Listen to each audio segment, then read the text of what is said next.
So it's been a tough meet for Evelyn Ashford, who won the gold in the women's 100 in Los Angeles. I'm joined again now by Marty LaQuarrie, but it's been a great meet for Carl Lewis, who I don't want to say faded away in 85 and 86, but the people began to wonder what Carl was up to. They certainly know now. He won the 200 here yesterday. He won the long jump yesterday, and we're going to see him in the 100 now. What do you think his chances are? I don't think he'll be beaten in the 100. Carl said he was taking 2 years easy. No one believed him.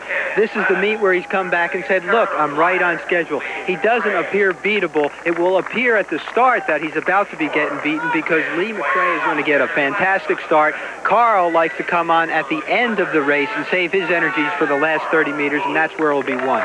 His knee has been bothering him, but he was able to run through that yesterday and pick up the victory in the 200, and he's a man who has been, I suppose, as publicized as any athlete, at least during the 1984 calendar year, and people have loved to delve into the mind of Carl Lewis, and so we asked him just a couple of days ago. Donna talked to him and asked him about his current state of mind. Here's what he said. I feel very confident, Don. I mean, I'll be 26 next week, so I'm starting to head on down the pike, and I'm a little bit more relaxed than I was at the brashy 19, 20, 21-year-old.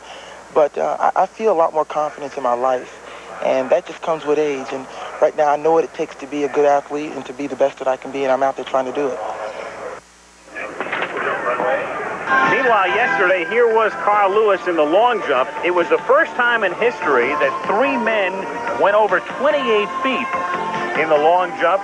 Larry Myricks and Mike Conley putting the pressure on Lewis, but Carl responding after Myricks had taken the lead by coming back to leap 28.4 and take that event. And then in the men's 200-meter dash, a scintillating start. There was Lewis already making up a good part of the stagger, had the lead as they headed down the stretch. Calvin Smith was staying right with him as well, but it was Carl Lewis racing to the tape to pick up the victory in the men's 200. So there he was, picking up his second title. Now he'll try for a third, and earlier he discussed what will be his strategy in the men's 100-meter dash. I'm going to have to react to the gun very well. It's been a strong point for me in the past, but the last 2 years it's been very weak. I have to react to the gun and come out of the blocks and accelerate, basically like I've done in some of my big meets.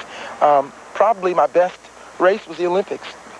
Because I came out, I accelerated. And the main reason I was behind is because I didn't react. But if I react to the gun and run a smooth race like the Olympics, I don't think I can lose to anybody. So now live again, the men's 100-meter dash upcoming, and Calvin Smith, who is in this field, holds the mark at altitude, 9.93 at what was then known as the National Sports Festival in Colorado Springs. There are the lane assignments. Lee McNeil out of lane 1, Dennis Mitchell in 2. Now Lee McRae, who goes to the University of Pittsburgh, had a great indoor season in 3. He could be tough. Lewis in 4. Mark Witherspoon got off to a sensational start in the indoor campaign, trains with Lewis in 5. There's Calvin Smith, world record holder at 9.93 and 6. Harvey Glance is still running at the age of 30, 1976 Olympian. Brian Cooper on the outside. Well, the action is in the middle of the track. Lee McRae broke Carl Lewis's record, world record, in the indoor 60. And a lot of times, McRae is only good for 60 meters. But in this meet, he seems to be maturing and being able to hold on a lot longer. But still, he's got Carl Lewis up against him. And Mark Witherspoon's a tall, lanky guy. He'll be dressed exactly like Carl and will almost look like him. The last 30 yards, he'll just be going a little slower. Yeah, you would think. So there they are again on the inside. McNeil, Mitchell in 2, McRae in 3, Lewis 4, Witherspoon 5, Smith 6, Glance 7, Cooper 8. Men's 100-meter final. Come up, come up, come up. And they're told to come up. A false start. Well, you almost expect this to happen. You're allowed one false start, and if you're not one of the favorites, you're certainly going to take it. Somebody in the group. What they're telling us is that a still camera created that problem, and no one has been charged with the false start. Well, that sounds silly that the sound of a camera would make the starter stop them, but actually Lee McRae practices reacting to the gun. His coach drops a nickel on the track, and he reacts to the sound. On your marks. So into the blocks they go again. There's no way, of course, Lewis can repeat what he did in L.A. with 4 first places here because there are no relays. That was the 4th gold medal in Los Angeles, the 4x100-meter relay. He looks for a 3rd individual title today. Well, what the written press seems to fail to realize here as they write about how Carl is not giving interviews is that they probably will never see somebody win 3 events here in their lifetime. Stand up, please, man. And they are asked to stand up. Apparently the crowd was responding to activity at the pole vault pit. The press here seems to want Carl to be Superman and also Mr. Personality at the same time. He's human. His knee has been bothering him throughout the meet.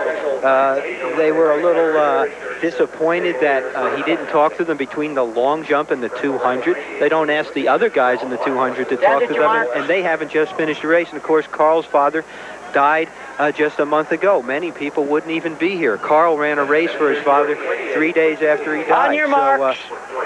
So his public posture is a lot different than the real Carl Lewis. He should be judged really on the next 10 seconds. Lewis again in lane 4. He has McRae in lane 3, and the other man flanking him, Witherspoon, in the similar outfit in lane 5. And again, Glance in 7, the 1976 Olympian. Calvin Smith, world record holder in 6. And this time it is a fair start and an even start. And it is McRae out very fast, and Lewis will have a lot of ground to make up, and he, I don't believe, got it. Witherspoon may have won the race with Lewis and McRae all crossing the line in tandem, and Lewis comes up grabbing for his hamstring and hopping back toward the finish line. I mentioned he was having some problems with his knee.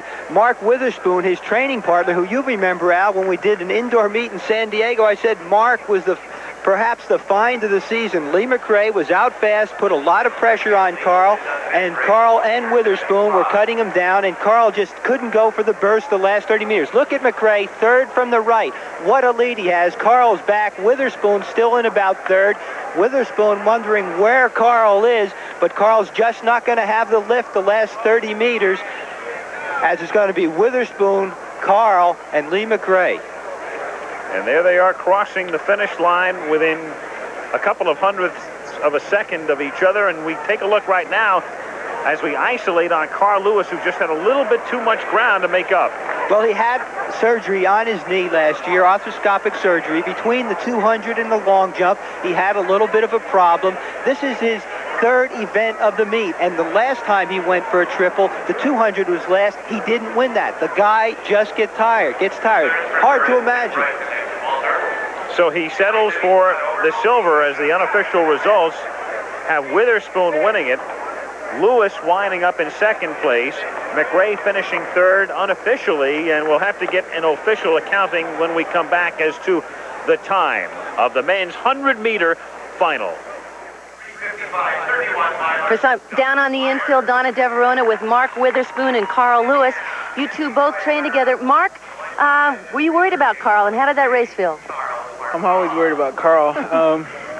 I felt pretty well considering I had an injury this week, but it was a good race, except for Carl's leg. Yeah, Carl, it seems like Evelyn Ashford pulled up in the 100. She said she might have not prepared right for this competition, and I know everybody thinks you're not fragile, but this kind of proves that you are. Why so many injuries? Well, Donna, I think the problem is running the 200 before the 100. As we know, yesterday I ran 2 rounds full out and also had the long jump, so it's just too fatiguing to run that many events before you have a strong event like the 100 at the end. And of course, Evelyn Ashford had that same problem, her best event being the 100. She also said to me that she had a problem running the 200 first.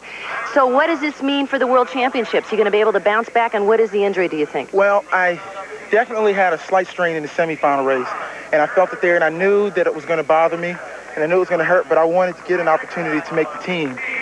And I'm really happy I finished, because the way I felt beforehand, I was pretty down on it, but I was able to get through, and I have the opportunity to get healthy. I don't think it's that bad work to keep me from that meet. And I suppose if anybody beats you, we prefer your training partner, Mark Witherspoon. Mark, congratulations. Now back to you, Al. Okay, Donna, and there is Witherspoon, and his time, the official time, is 10.04 seconds, 0.11 off the world mark of Calvin Smith. And so Witherspoon wins it. Lewis winds up second. 4/100ths of a second separate the top three, and Lee McRae is also on his way to the World Championships.